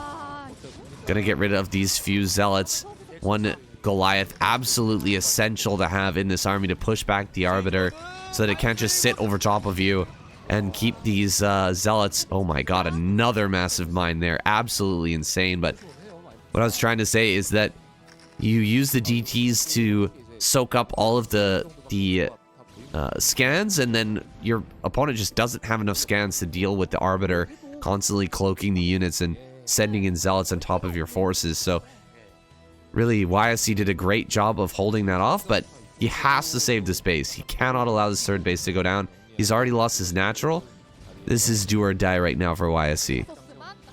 Yeah, and still Sharp hasn't even been able to start his +2 yet. He hasn't got any science facility still, so he has no vessels to help scan for these armies right now. So every scan is precious. He does have 3 bases worth of command centers that he can make comsats at. So he's in a good position economically, and he does have a lot of comsats available to him. So the advantage of the Arbiters will dwindle a little bit as the energy starts to bank. But if YSC can be tactical about it and keep engaging with the advantage of these Arbiters and avoiding the scans being too cost efficient, then he's doing a good job of it so far, thinning out the tanks. But he needs to make sure this Nexus doesn't go down. And it's taking a lot of HP damage. It's down to like 300 HP. Yeah, it's about to die here. Sending forward the Vultures to try and finish it off. These tanks are not in range. Looks like the tanks are going to go down, but maybe he can still kill this Nexus. He tries to go for that Arbiter, but the Arbiter survives. The Nexus is going to fall. YSC loses that. Big loss here. Big blow to him. I don't think he can even win. Even after picking off all of those tanks, even after, you know, keeping this Arbiter alive as long as he has, he's got plenty of energy now for a stasis. I doubt he'll go for a recall. That would be almost suicidal at this point, but he's gonna, you know, have the stasis available. He's gonna have some units here, but the amount of army that Sharp's been able to put together is just about undefeatable. We're at 133 supply to 97. Yeah, I mean, if White Ra was here, he would just look at you and give you a thumbs up and just say, special tactics upgrades make, and that would somehow be a good way of winning. But unfortunately, I don't think that the special tactics of making upgrades is going to be enough to save YC in this situation. Or even taking some damage from these mines. He needs to be careful because any damage dealt to him right now is kind of critical. He's already down 40 supply behind Sharp. That's really indicative of such a bad lead to have to try and overcome. And I don't think that he's going to be able to do that in this situation. He's trying to sweep out some of these mines coming onto the map with these infantry units, but there's such a huge, overwhelming force of Terran just waiting in the wings here. Just this big ball of Vultures and Goliaths coming forward now. He doesn't really need siege tanks at this point. He could almost win with just pure Vulture Goliath with this sheer volumetric, overwhelming force of the Terran force here. Just in pure disarray is YSC trying his hardest to come down into this position, saying. Yeah, he's gonna try and do an attack right now. The Sharp holding strong. He's got plenty of tanks. The stasis has been cast, but it's not the best. Dragoons are trying to slip in here, and there is one turret available. There's some scans coming down as well. Sharp should be able to stop this. He should be able to clean this up. He just needs to get his tanks into position. There's no zealots to try and dive upon this army. One more stasis does go down right before that Arbiter dies. So he's going to be able to clean up some more of these tanks and Vultures, but more tanks are being sent forth and everything going to be pushed away here for YSC once again. You can just see the turn rate actually in this game. Like, look at how slow these Dragons are attacking. Look at how slow things are moving right now. There's definitely some lag issues here, and I think that's going to be the death of YSC. Yeah, it's interesting to see. You don't usually see the Terran swallowing up the Protoss like that. It's kind of role reversal in this game. And sometimes the low turn rate can favor the Terran in certain situations. And GG finally called another point on the board for Team Hero. They're starting to mount a comeback here soon. So I did see this game before. I was watching it from behind Sharp, as I said previously, and funnily enough, this matchup was actually banned by KCM after this. So KCM himself was like, that's enough. No more turn rate 12. Yeah, I agree. You are banned. So unfortunately, Sharp, out of this series here, he's not going to have another chance to roll another roulette wheel, I don't think. So we're going to jump into that roulette wheel and find out who's coming out next. There it is. There you have it, guys. As you can see, set 5 has been banned by KCM himself. We're going to keep the original bans here on Barracks and Cadenzi, so their matchups are not going to be repeated. There's only 3 possible choices here. Let's go to the roulette wheel to find out who's going to be our next match. Oh! Match number 6. Let's go. Queen versus Hero. The best of 3 here. between the two players, right? Nice. Yeah, nice. Well, if Queen wins here, I guess it would be over. So it's not technically a best of 3, but if Hero wins, we will go to 3 games. We'll get to see the team captains play it out in that ace match. That would be amazing. Let's see what happens. All right, the best possible result here, I think. Hero versus Queen. Gonna be our match number 8, and here again on Dark Origin. I'm cheering for Hero right now. I want to see this go to a final match.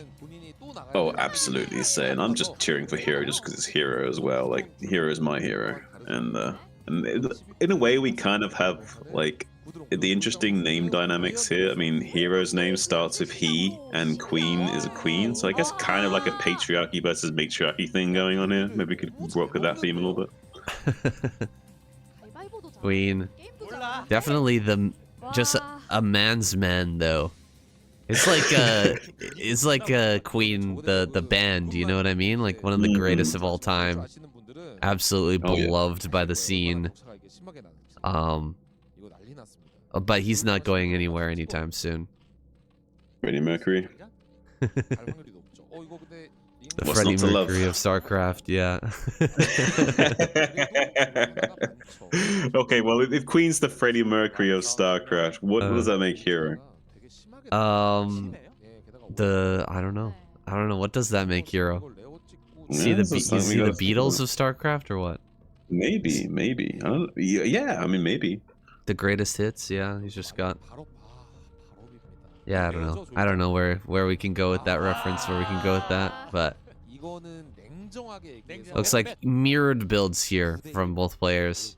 Not going for the fast expansion this time. Hero Queen sending his lings straight across the map. Just slightly later everything for Hero. I think this favors Hero. Yeah, he's going to be sneaking out these first 6 lings, just narrowly dodging the vision range of the Overlord of Hero, as he now shuffles around these lings to the western side. But these kind of mini-games are not going to be too significant if Hero just decides to chill back at home with his own Zerglings for the rest of the game. So we'll have to see exactly what happens. It looks like Hero is going to try and hide. Check for hidden Zerglings in the natural expansion and then send out his own Zerglings. Those will not be hidden. Obviously, the Overlord of the Queen has seen those, so now Queen can kind of maybe set up a little bit of a situation here where he can come in at the back with these 6 Zerglings and cause a lot of damage and disruption to Hero as he throws down this Spire in the main base right now. Yeah, this is looking scary here. Queen will be coming in with those 6 lings. This is a big moment right now. Hero trying to potentially break up this ramp, but back at home, what is he building? It looks like he's building drones. He's actually setting up at the bottom of the ramp there to defend against Queen, or to stop Queen from coming out, but Queen gonna go after the Spire here. This is brutal. Oh man, Queen really pulling the wool over the eyes of Hero here. He's gonna get a bunch of drone kills, 3, 4. 4 drones have gone down already, and Hero just trying to get up this ramp. It's not gonna work. I think Queen's just outdone him here in this game with this slipping out the lings in the early game, losing a lot of drones right now. He finally does clean it up, but he's got no Spire. No Spire for Queen, or for Hero, excuse me. Yeah, this is rough, Sam. He's completely devastated him in this game. I mean, I don't think he can do it anymore. There's more lings coming. He has to hold the ramp perfectly. The Spire timing's better for Queen. Everything is just pointing towards a Queen victory right now.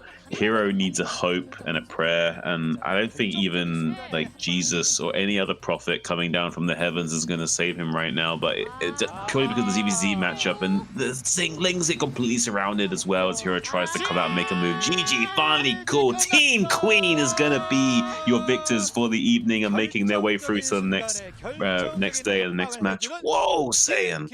Well, that's unfortunate that Hero got taken out like that. Backstabbed by the lings. They say it's like a monkey, 2 monkeys fighting in a phone booth, that matchup, but it really is true sometimes. The backstab there worked out perfectly for Queen. He managed to hide some lings, and Hero assumed that he knew that there were no lings on the map. Yeah, I mean, I do like the analogy, by the way, of the two monkeys in a phone booth. I think it's more maybe accurate that there's two monkeys fighting in a phone booth with one knife between them, and their fingers are also joined by like a Chinese finger trap. I think maybe something like that would probably be a more apt analogy. But yeah, I kind of get it.